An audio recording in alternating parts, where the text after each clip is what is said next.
Well, everyone, it's finally here. The DCU has officially begun with the release of James Gunn's Superman, hard launching the new DC rival to the Marvel Cinematic Universe. After over a year's worth of build-up, this movie has become my most anticipated film of 2025, starring David Corenswet as Clark/Superman and Nicholas Hoult as Lex Luthor, and written and directed by James Gunn himself. It seemed like everything was lining up for this to be the perfect first film for the new franchise. And what did I think? I think it was great. James Gunn has kept up his track record of amazing comic book projects, and it's really nice to see that he can do that with iconic characters like Superman, and not just lesser known ones such as the Guardians of the Galaxy. This film nails the themes at the core of Superman's character. A man that tries to do the right thing but is at odds with a population that doesn't fully understand him, fears him, or even hates him, and the toll that takes on someone. The first half of the film feels like it's directly addressing people who call Superman overpowered and boring. He struggles fighting a villain and retreats to his fortress of solitude to heal. He makes mistakes while trying to do the right thing and stirs global politics. He can still get trapped by his adversaries. He's also the last survivor of a race he knows very little about, with his character arc in this film being about his beliefs being challenged by what his Kryptonian heritage is telling him to do. The film really nails the character of Superman, and David Corenswet has a great performance. I feel like he has the goofier parts of Clark Kent's personality nailed while still being able to be serious or even full of rage when he needs to be. He feels like he takes parts from different Superman actors throughout the character's history to make a really solid all-around portrayal.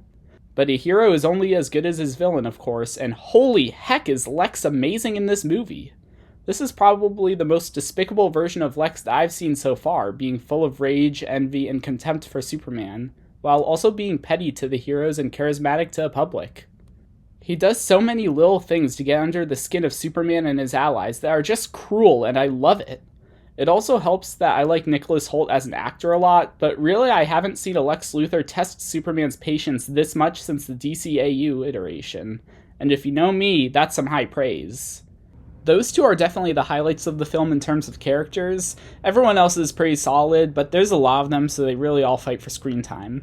Characters like Hawkgirl, the Engineer, Ultraman, and even Jimmy Olsen don't feel like they have enough screen time.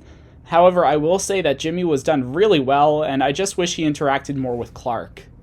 I found Guy Gardner to be very entertaining, and it makes me excited to see Nathan Fillion return the role like in the Lantern series. Mr. Terrific nails the power set, look, and intelligence of the character, plus he has a lot of fun moments with Krypto and on his own. Metamorpho has some compelling motivation in the middle of the film, but then he just disappears until the climax, where he comes back with very little explanation just to set him up as a future member of the Justice Gang. Lois was great. Rachel Brosnahan has great chemistry with David Corenswet, and they're going to be amazing to see together time and time again. Though I feel like by the climax she kinda lost relevance despite the Daily Planet crew having their own subplot. Still, her final scene with Superman and her feelings about Clark were perfect, and yeah, not much else to say. Ma and Pa Kent are also in this film, albeit briefly, and Pa has a really nice scene with Superman where he talks about what it's like to be a parent and how proud he is of his son. And finally, Krypto was perfect. He feels like a real dog, the type that you love but really doesn't listen to you. James Gunn has gone on the record saying that Krypto in this movie was inspired by his own dog, Ozu, and I love that for him. I feel like I now know that dog, and can just see how much James loves him. They also apparently got a real dog to do most of Krypto's scenes in this, which is cool since CGI animals can look uncanny sometimes. Honestly though, the CGI in this movie plus the visuals as a whole are really good. I love all of the vibrant colors that make the film really feel like a comic book. There's a bunch of blues and greens and any other color that you can imagine that makes everything seem so cool. Not one shot of this movie is drab. There's also some cool cinematography, especially with camera movements in the fight scenes. There's a lot of spinning and following Superman as he flies around, and a lot of other nice touches throughout. If I had to throw in some negative thoughts about the film, I'd just say that it feels like there's a lot going on and it can be hard to keep up with on your first viewing. I already mentioned this a little bit while talking about the characters, but there are a lot of things fighting for screen time, leaving some things feeling more compelling than others. This also extends to the plot, since when the climax comes around, I feel like there's just way too much going on, to a point where it starts to feel overwhelming. The climax follows 3 different groups in 3 different locations, each trying to accomplish different things at the same level of stakes, which I feel like we could have just focused on Superman in a Superman solo movie. Additionally, the film really throws you in the middle of the story. I can appreciate how this really makes the world feel lived in, but for the purposes of this story, I feel like it muddles some things.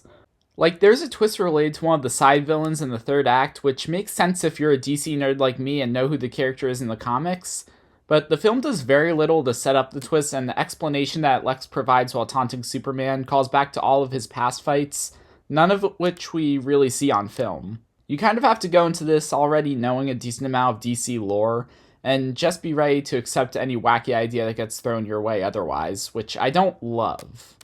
However, at the end of the day, this is still a great superhero movie. I don't think it's trying to reinvent the wheel in any way. Like, I wouldn't say it hit the same highs as something like Guardians of the Galaxy 3 or The Suicide Squad in terms of compelling and emotional drama, but it still hits all of the themes you'd want out of a Superman film. I'd say that this movie is just a really solid foundation of what can come next, kind of like what Iron Man was for Marvel. I'm giving Superman an 8 out of 10 for just being a fun experience that shows DC's new leadership knows what they're doing, and I'm excited to see more. Anyway, that's it for me today. Feel free to talk about the movie in the comment section below, and if you enjoyed the video, feel free to leave a like. Subscribe if you want to keep seeing videos from me, and hopefully I'll see you in the next one. Thanks for watching. Bye!